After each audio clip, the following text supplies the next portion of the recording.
ভাবে কথা বলেন, এরকম ভাবে রানী মা আমার সাথে কথা বলেনি মহারাজ।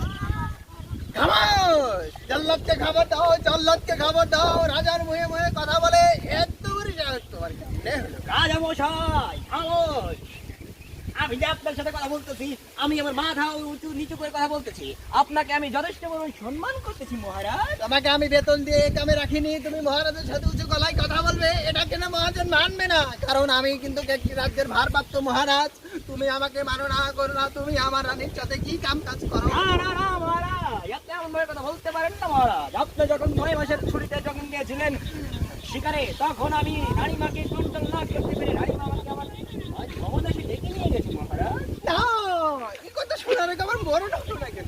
তোমাকে তোমাকে তোমাকে কেন বাগবানে রাখবে? আমি তো ছিলাম, আমাকে যদি বাচ্চা পাঠাতো আমি ছিটে চলে আসতাম। এটা আমাকে বলে কোনো লাভ নাই মহারাজ, কারণ এটা আমি কোনো কিছুই জানি না মহারাজ। তোমাকে লাভ নাই, কাহে লাভ? তোমার আজ থেকে 72 বছরের বেতন কাটা। না মহারাজ, এটা হতে পারে না,